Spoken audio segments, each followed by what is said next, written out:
Good morning everyone.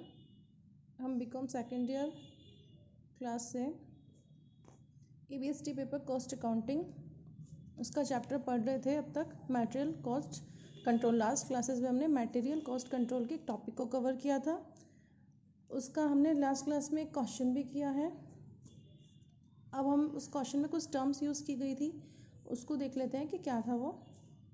इसके बाद में फिर हम उस सेम टॉपिक का एक और क्वेश्चन करते हैं ताकि आपको टॉपिक क्लियर हो जाए। इसमें देखो क्या था, रीऑर्डर लेवल, पुनः आदेश स्तर। पुनः आदेश स्तर का मतलब क्या है कि आपका जो भी गोदाम है उसमें सामग्री, कौन सी सामग्री, कच्ची सामग्री, जिससे कि हम प्रोडक्ट्स बनाते हैं। हमारे गोदाम में क्या होता है कि हम कच्ची सामग्री ला के रखते हैं। कच्ची सामग्री ला के क्यों रखते हैं? ताकि हम जो भी फाइनल प्रोडक्ट बनाते हैं, जिस प्रोडक्ट को बनाने का, मैन्युफैक्चरिंग करने का हमारा बिजनेस है, उसको मैन्युफैक्चर करने के लिए हम क्या करते हैं, कच्ची सामग्री मंगवा के रखते हैं। तो सामग्री की वह मात्रा, कच्ची सामग्री की वो मात्रा जो भंडार में शेष बचने पर हमको क्या करना होता है, फिर से ऑर्डर प्लेस करना होता है।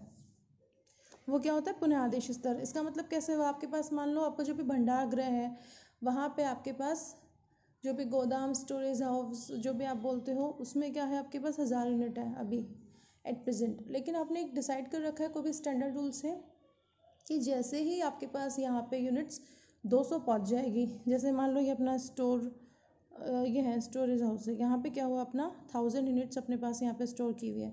अब जैसे ही ये यहाँ 1000 है, पहुँचते पहुँचते 200 पे पहुँच जाएगी, तो हमको क्या करना पड़ेगा, हमको ऑर्डर प्लेस करना पड़ेगा और सामग्री और कच्ची सामग्री के क्रय के लिए। और ऐसा क्यों करना पड़ता है, कच्ची सामग्री क्यों मंगवानी पड़ती है? क्योंकि अगर कच्ची सामग्री हमने टाइमली नहीं मंगवाई और प्रोडक्शन के लिए कच्ची सामग्री अगर कम पड़ गई, तो क्या होगा, हमारी जो भी मार्केट में डिमांड है उसके अकॉर्डिंग हम सप्लाई नहीं कर पाएंगे, हमारे कस्टमर्स चले जाएंगे।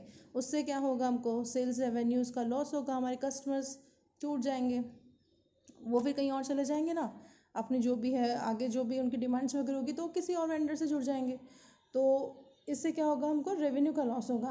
तो इसलिए हमारी सामग्री एक इस लेवल पर एक डिसाइड करनी चाहिए कि हाँ, इस लेवल तक पहुँचते ही हम क्या करेंगे, सामग्री मंगवा लेंगे। दूसरी बात क्या है, रीऑर्डर क्वांटिटी। रीऑर्डर क्वांटिटी क्या है, पुनः आदेश मात्रा। पुनः आदेश मात्रा क्या, जैसे ही सामग्री 200 पर पहुंची तो हमको अब वापस कितनी सामग्री स्टॉक में मंगवानी है, कितनी सामग्री के लिए ऑर्डर प्लेस करना है। 200 तक पहुंचते ही हमको क्या करना है, ऑर्डर प्लेस करना है, क्रय आदेश भेजना है, किसको, सप्लायर को। और वो क्रय आदेश में कितनी सामग्री मंगवानी है, वो क्या होता है, पुनः आदेश मात्रा। जिस निर्धारित मात्रा को क्रय करने हेतु आदेश दिया जाता है, वही सामग्री की मात्रा पुनः आदेश मात्रा कहलाती है। ठीक है। थर्ड है हमारा रीऑर्डर पीरियड। रीऑर्डर पीरियड अपना, इसमें क्या दिया हुआ है, सामग्री क्रय हेतु आदेश देने से उसके प्राप्त होने के मध्य में जो भी समय लगता है वह पुनः आदेश अवधि कहलाती है। कैसे, जैसे आपने ऑर्डर प्लेस किया, परचेज करने के लिए आपने क्या, सामान खरीदने के लिए क्या किया, आपने क्रय आदेश भेजा, एक ऑर्डर प्लेस किया। अब वो आपको जो भी आपने आदेश दिया अपने सप्लायर्स को, वेंडर्स को, जो भी है, वो आपको मिला कुछ दिनों बाद, जो भी है दिन, जितने भी दिन होते हैं वो कुछ दिनों बाद मिला। जैसे मान लो आपको मिला वो 6 दिन बाद मिला। 1 जनवरी को आपने ऑर्डर प्लेस किया और वो आपको मिला 6 जनवरी को, सामान 6 जनवरी को आपके पास आया आपकी फैक्ट्री में। तो क्या होगा, तो 6 डेज का जो टाइम था, जो टाइम गैप था, उसको लीड टाइम भी बोलते हैं, रीऑर्डर पीरियड भी बोलते हैं। अब 6 दिन का है, लेकिन फिक्स 6 दिन नहीं होते हैं। आपको लगता है कि हाँ, ये आपका एस्टिमेशन होता है कि हाँ, ये 4 दिन में भी भिजवा सकता है, 5 दिन में भी और 6 दिन में भी। ये आप किस हिसाब से बताते हो, अपने पास्ट एक्सपीरियंस से। आपने लास्ट टाइम जब सामान मंगवाया था तो आपको कितना टाइम लगा था, कभी वो सप्लायर 4 दिन में भिजवा देता है, कभी 5 दिन में, कभी 6 दिन में, इस तरह से है। तो 4-5 दिन अपने 3 बात बोली, तो ये किस तरह से क्या होगा, हमारी पुनः आदेश अवधि 3 तरह की होगी। एक तो होती है न्यूनतम 4, औसत हो गई 5, और ये हो गई 6। या तो 4 दिन लग जाएंगे, 4 डेज लग जाएंगे, कम से कम 4 दिन में हमको सामान हमारे जो भी है स्टोरेज हाउस है, जो भी है वहाँ पे मिल जाएगी।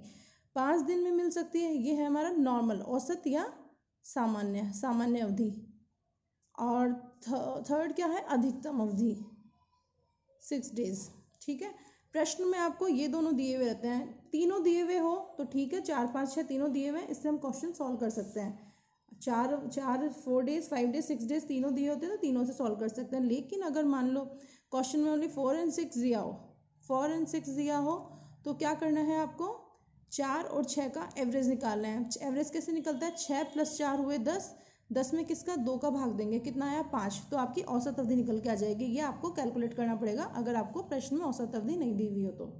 और तीसरी बात क्या है, कई बार औसत अवधि जो हमने डिसाइड की हुई होती है ना वो नहीं होती है, हम एवरेज निकाल के नहीं, जैसे मान लो आपको 4 दिया हुआ है, 6 दिया हुआ है और यहाँ पे अगर मान लो 5.5 दे रखा हो क्वेश्चन में कि 5.5 दिन के अंदर मिल जाता है सामान हमको, 5.5 है, कोई भी अदर कोई अवधि दी हुई है, जैसे मान लो यहाँ पे होता अपना 2, यहाँ होता 6, तो इन दोनों का एवरेज क्या निकल के आता 4, लेकिन 4 नहीं दे रखा, प्रश्न में हमको दे रखा है कि 5 दिन, तो हमको क्या बोलना है, प्रश्न में जो दिया हुआ है, प्रश्न में जो भी गिवन है आपको औसत अवधि वो ही माननी है। तो हम आगे क्वेश्चन करेंगे तो पता चल जाएगा, अगर प्रश्न में कुछ नहीं दिया हुआ औसत अवधि तो इन दोनों का एवरेज निकाल देना, और अगर प्रश्न में औसत अवधि दी भी हो तो उसी को मानना है। हम नोट लिख सकते हैं यहाँ पे, नोट, प्रश्न में औसत अवधि के बारे में स्पष्ट सूचना के अभाव में अधिकतम व न्यूनतम पुनः आदेश अवधि का औसत ज्ञात करके सामान्य या औसत पुनः आदेश अवधि ज्ञात की जाएगी। ठीक है, ये अपना हो गया, ये टर्म्स हमको समझ में आ गई, क्या क्या टर्मिनोलॉजीज यूज़ की थी। अब हम एक क्वेश्चन देखते हैं इसका, ये क्वेश्चन है हमारा,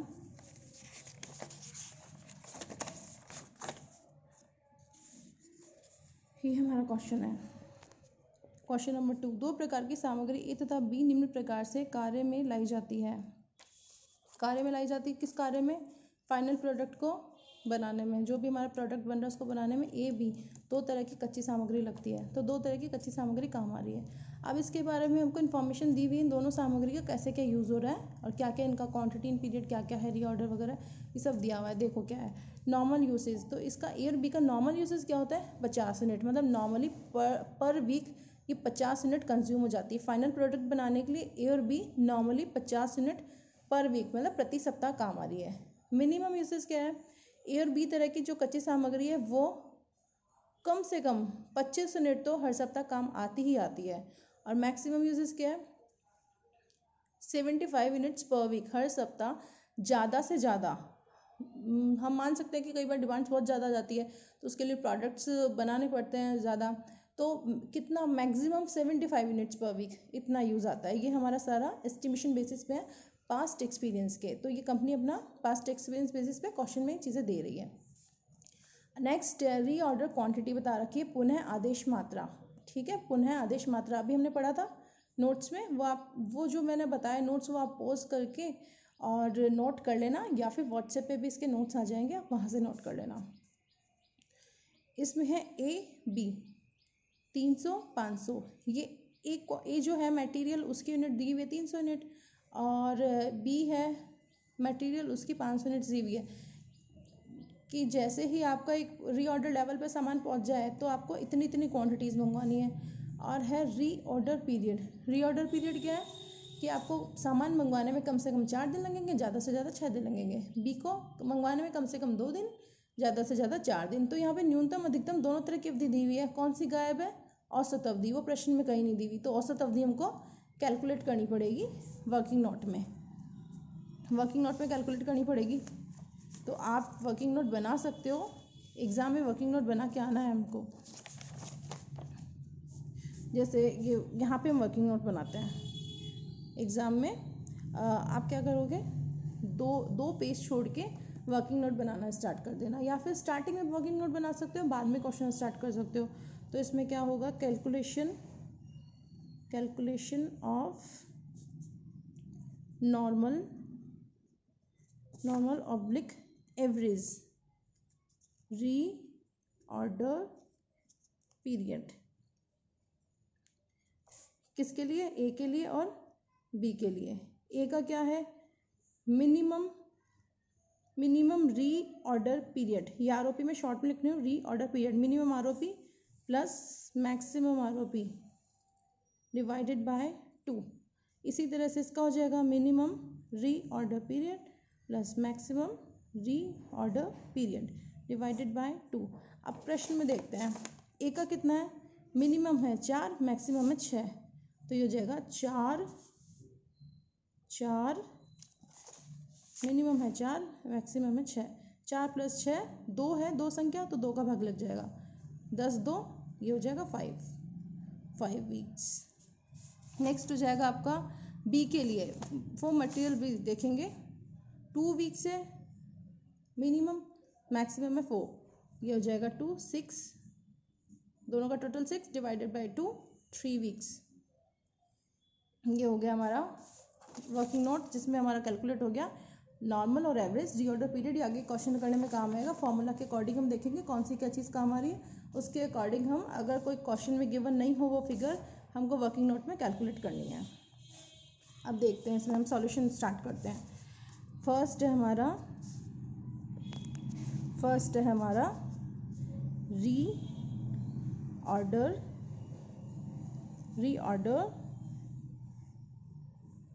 लेवल। फर्स्ट क्या कैलकुलेट करना है, निम्नलिखित स्तरों का परिकलन कीजिए। रीऑर्डर लेवल, अगर यहाँ पे कोई इंग्लिश मीडियम के स्टूडेंट्स हैं, उनको क्वेश्चन समझ नहीं आ रहा है हिंदी में, तो एक बार ये इंग्लिश में बता देती हूँ कौन सा क्वेश्चन है, आप यहाँ से नोट कर लेना इसको पॉज करके। ये क्वेश्चन है अपना, ये एग्ज़ाम में आया हुआ है क्वेश्चन, तो इम्पॉर्टेंट लगा लेना इसको। हम यूनिट 1 पढ़ रहे हैं अभी, कॉस्ट अकाउंटिंग की। यूनिट 1 में ये चैप्टर बहुत इंपॉर्टेंट है। इस चैप्टर में 3 तरह के क्वेश्चन आएंगे, 3 टाइप्स क्वेश्चन है, 3 टॉपिक है, 3 में से एक क्वेश्चन एग्जाम में पक्का आना होता है। तो आप तीनों टॉपिक्स को अच्छे से कर लेना, बाकी मैं बाद में बताऊंगी इन तीनों में से भी ज़्यादा इंपॉर्टेंट कौन सा है। बाकी पढ़ने हमको तीनों ही है, एग्जाम के पॉइंट ऑफ व्यू से ज़्यादा इंपॉर्टेंट कौन सा है वो भी बताया जाएगा, बट पढ़ना हमें तीनों है। तो यह पॉज करके क्वेश्चन नोट कर लेना, जो भी इंग्लिश मीडियम के स्टूडेंट हो या हिंदी मीडियम के जिनको राइटिंग समझ नहीं आ रही, वो यहाँ से देख सकते हैं। ओके,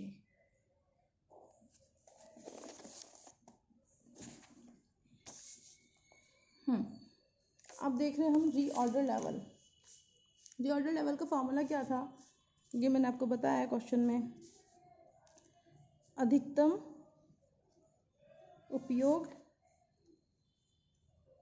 उपभोग, जो भी सामग्री का अधिकतम उपभोग है, मल्टीप्लाई कैसे करना है, अधिकतम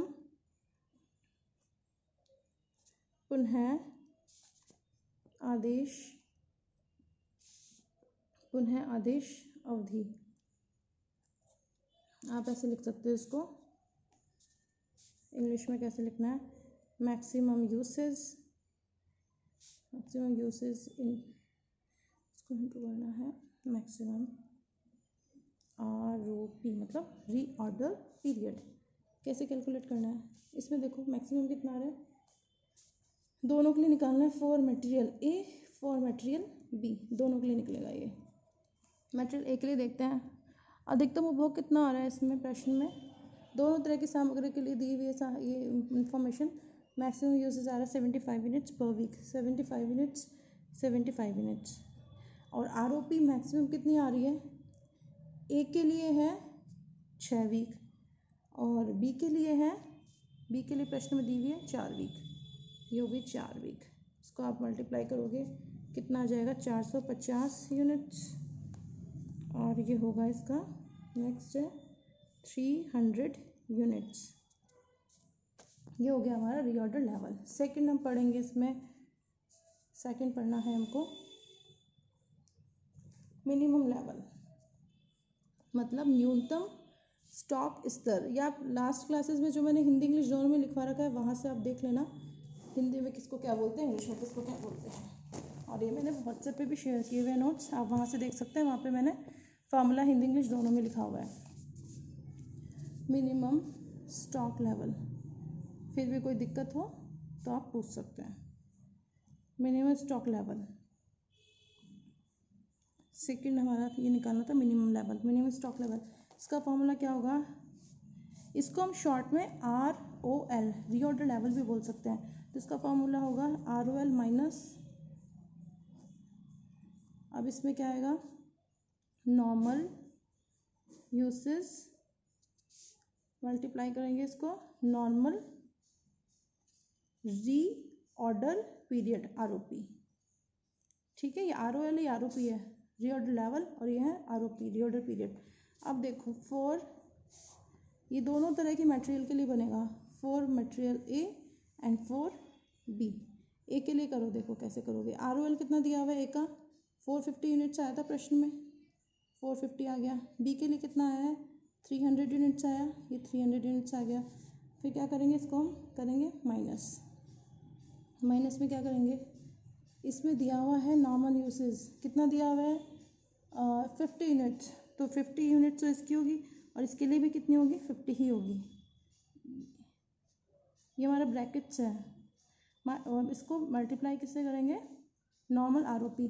नॉर्मल ROP मतलब एवरेज ROP जो हमने कैलकुलेट की थी for product A, for material A। Normal ROP थी 5, B के लिए थी 3, इसके लिए 5 वीक हो जाएगी और इसके लिए हो जाएगी 3 वीक। कैलकुलेट करो, 250 मल्टीप्लाई करेंगे 450 में से 250 गया तो 200 यूनिट्स। सेम थिंग 150 मल्टीप्लाई किया तो 300 में से 150 गया तो 150 यूनिट्स। ये हो गया हमारा second minimum stock level complete हो गया। थर्ड हमको क्या कैलकुलेट करना था, मैक्सिमम लेवल। देखो ये कैसे करना है,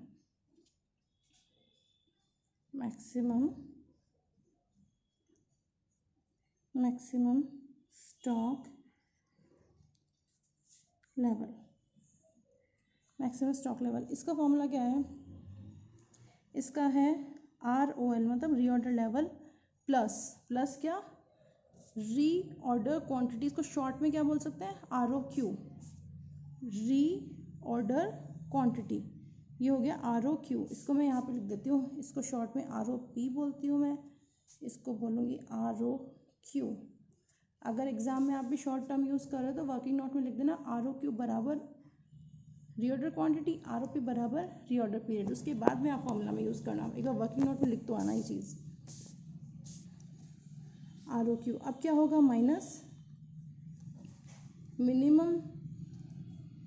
मिनिमम यूसेज। ये फार्मूला है, आप देख सकते हो हिंदी इंग्लिश दोनों दिए हुए हैं नोट्स में, आप वहाँ से नोट कर लेना। यूट्यूब पे भी मिल जाएगी लास्ट क्लासेस में, वहाँ पॉज करके देख सकते हो, या फिर व्हाट्सएप पे भी है सेम नोट्स, वहाँ भी देख सकते हो।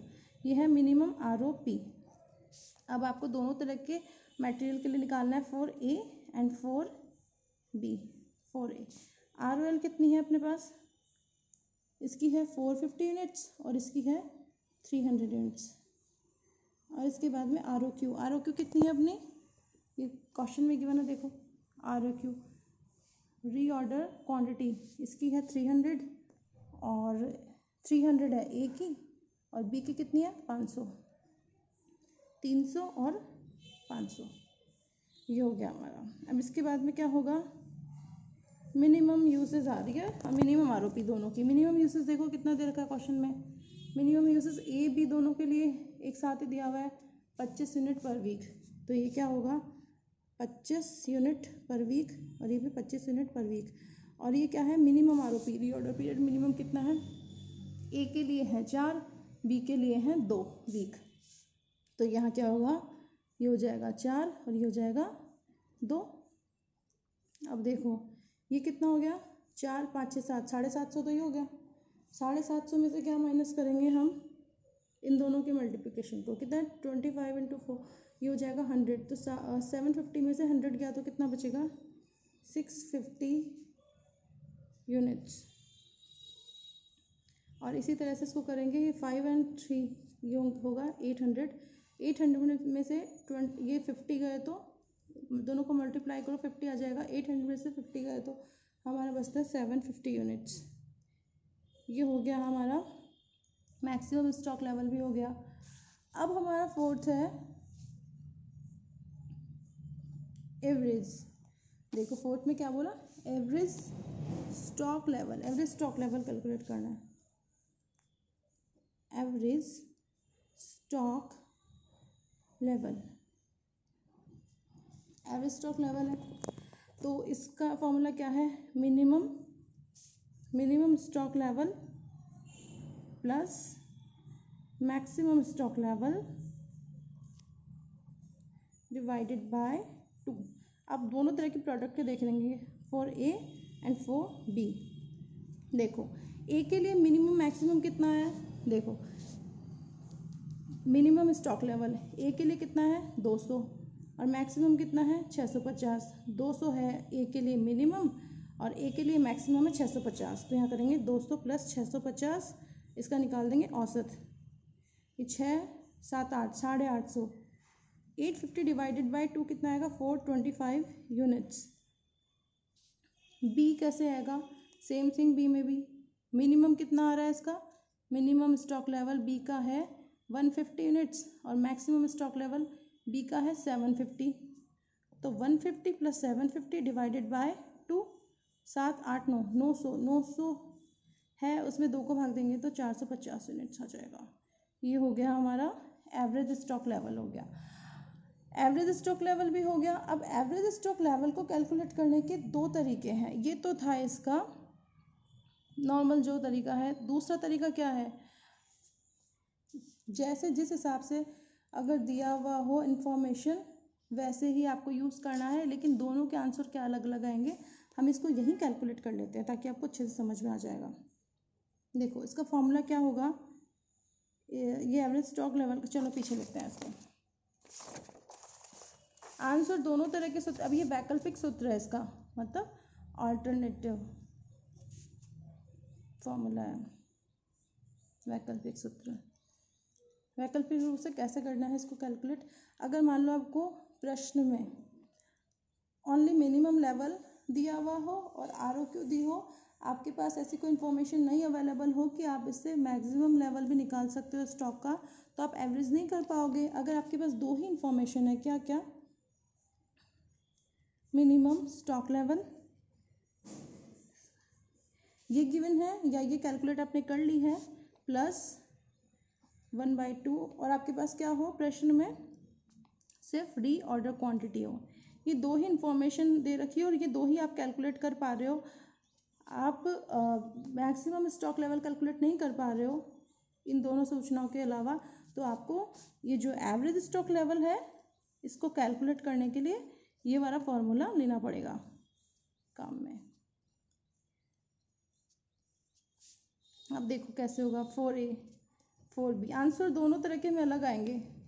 जो ये वाला सूत्र था इसमें जो कैलकुलेट किया वो भी आंसर अलग है, इसमें भी अलग है, गलत दोनों ही नहीं है। आप दोनों ही फॉर्मूला कोई भी लगा के काम कर सकते हो, एवरेज स्टॉक लेवल कैसे भी आ जाएगा, दोनों से ही गलत नहीं होगा आंसर। अब देखो ये क्या था, 4A के लिए मिनिमम स्टॉक लेवल आपने देखा था 200 था और इसके लिए कितना था 150 था। ये पीछे प्रश्न में दिया हुआ है, मिनिमम स्टॉक लेवल में देखना, फॉर मटेरियल A 200 यूनिट्स है और B के लिए 150 यूनिट्स है। प्लस प्लस ये क्या करना है 1/2 1/2, इसको मल्टीप्लाई करना है किसे, ROQ से। ROQ आप प्रश्न में देखना, ROQ आपको दी हुई है, इसके लिए A के लिए तो दी हुई 300 यूनिट और B के लिए प्रश्न में दी हुई है 500 यूनिट। आप प्रश्न में देखना स्टार्टिंग में दी हुई है, देखो ये ROQ दी हुई है, ये 300 और 500, तो वो हमने यहाँ पे पुट कर दिया। अब इसको कैलकुलेट करो, इसको करोगे तो 250 आ जाएगा। 250 150 कितना होगा 400 यूनिट्स। सेम इसी तरह से इसमें करेंगे 150 ये कितना 350 यूनिट्स 350 यूनिट्स। अब देखो इसमें एवरेज स्ट्रोक कितना आ रहा है 350 और 400, इसमें क्या आ रहा था 425 और 450, तो आंसर डिफरेंट आएंगे, कोई दिक्कत नहीं है, वैकल्पिक सूत्र है, दोनों में अलग टाइप की फिगर्स यूज आ रही है तो आंसर भी डिफरेंट ही आएगा, तो कोई दिक्कत नहीं है। अब आप इन नोट्स को, ये अपना कंप्लीट हो चुका है क्वेश्चन, आप इसको वीडियो पोस्ट करके नोट कर सकते हो और मैं व्हाट्सएप पे भी इसको पोस्ट कर दूंगी।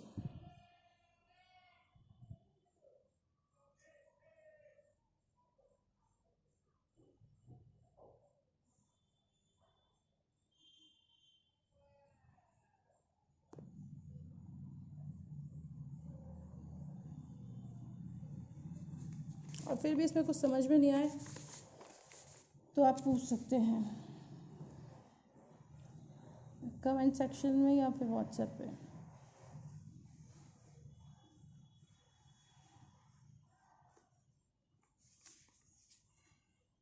कोई डाउट्स हो तो बता देना, अगली क्लास में डाउट्स पे लेक्चर बन जाएगा। इसकी जो भी एग्जाम्पल है बुक से सॉल्व कर सकते हैं, बुक ले आओ कोई राइटर की। ये अपने नोट्स हैं, ये सब नोट कर लेना। चैप्टर का ये चैप्टर का ये वाला टॉपिक फर्स्ट टॉपिक कंप्लीट है, इसमें कोई डाउट्स हो तो देख लेना, बता देना। अब इसके बाद में इसका नेक्स्ट टॉपिक जो सेकंड टॉपिक है प्रैक्टिकल पोर्शन वो स्टार्ट होगा। Thank you.